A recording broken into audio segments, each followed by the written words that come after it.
শেষ বিকেলে সূর্য অস্ত যাওয়ার পূর্ব মুহূর্তে সন্ধ্যার আকাশে লাল আভা ছড়িয়ে পড়ে। রাত নামা মাত্রই অন্ধকারে নিমজ্জিত হতে থাকে চারিপাশ। আস্তে আস্তে অবস্থান জানান দিতে শুরু করে চাঁদের আলো, তারা আর নক্ষত্ররা। ক্লান্তিহীনভাবে রাতের অন্ধকারকে ঘুচিয়ে দিতে যেন তারা সদা সচেষ্ট।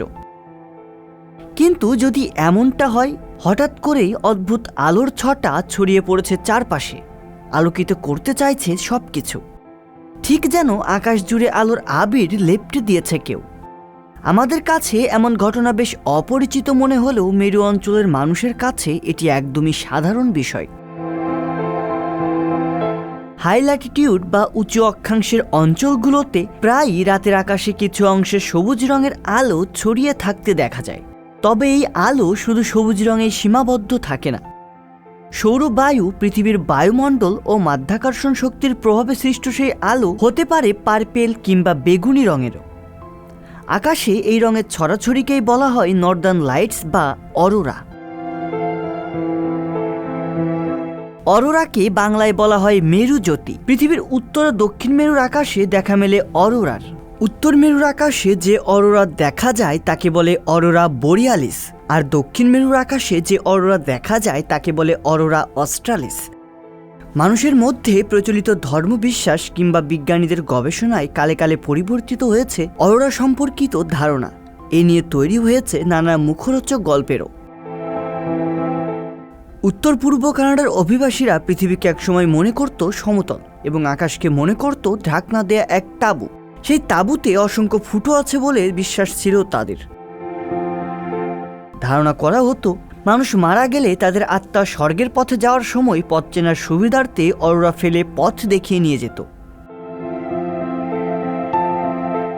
ঊনবিংশ শতাব্দীর শেষ ভাগে মেরুজ্যোতি নিয়ে উল্লেখযোগ্য একটি পরীক্ষা চালান নরওয়ের বিজ্ঞানী ক্রিশ্চিয়ান বার্কল্যান্ড।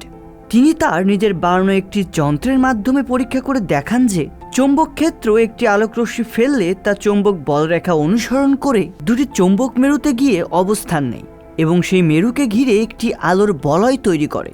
তিনি বলেন, সৌরকলঙ্ক থেকে উৎপন্ন ইলেকট্রন ঠিক এভাবে পৃথিবীর চৌম্বক ক্ষেত্রকে অনুসরণ করে মেরুতে গিয়ে মেরুজ্যোতি গঠন করে।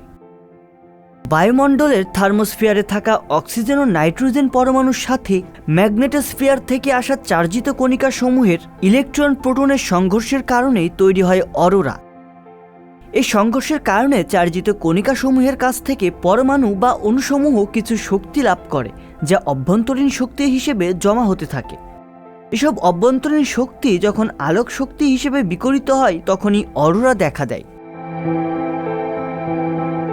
Norway, Sweden, Canada, Australia, Ireland, Scotland ও গ্রিনল্যান্ড থেকে সন্ধ্যা এবং রাতের বেলায় সবচেয়ে বেশি অরোরা দেখা যায়।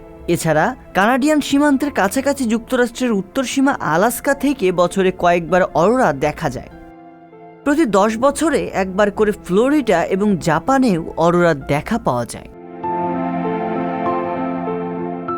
রিয়াজুল ইসলাম, সংবাদ প্রকাশ।